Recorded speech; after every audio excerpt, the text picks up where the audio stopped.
This is Sarah with Posh Pooch Designs, and I'm going to try my best to answer the question, do projects that are made with acrylic yarns need to be blocked?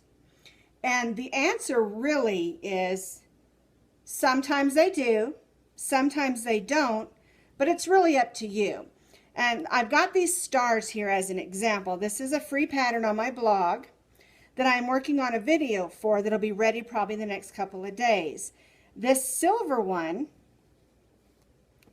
I blocked. And so it's nice and crisp. This white one,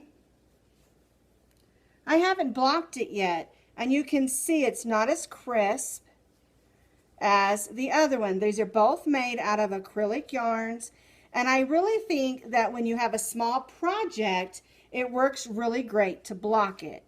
Okay, so what is blocking?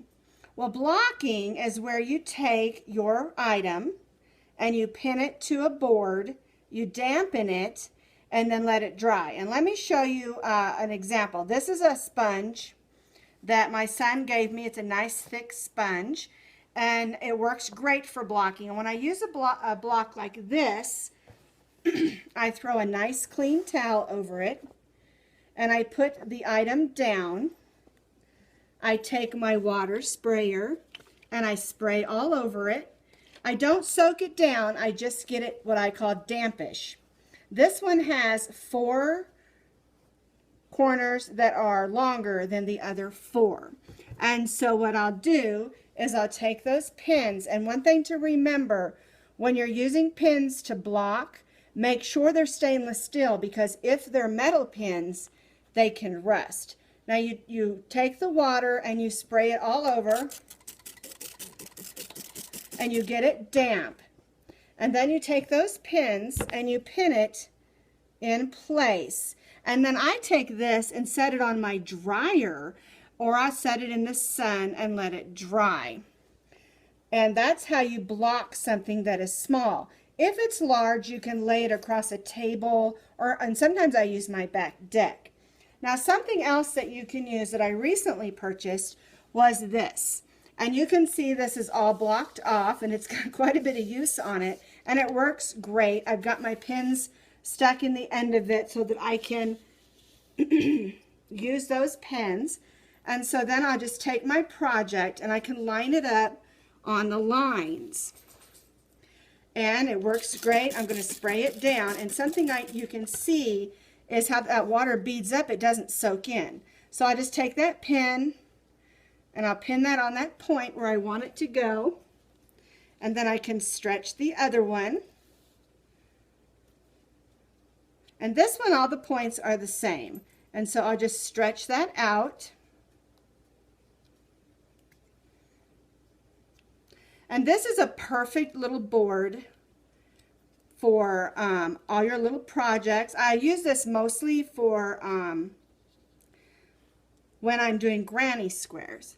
And see, that's all pinned down, and I'll put my hand on it, see if it's damp enough. I might even add a little bit more water, and then I'll take that and go set that on my dryer. And this works really great. And that's how this one, let me scoot this one over. This one here that I did yesterday has a nice crispness to it. Now, these are not for hanging on a tree or anything, but there are several websites out there that you can use to learn how to stiffen them up by using starch or even sugar water. Now, these have a sparkle in them, so they don't need sugar water.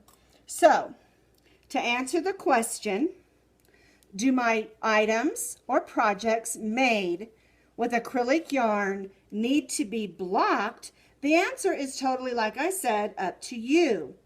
I block almost all of my small projects, especially if they're going to be gifts.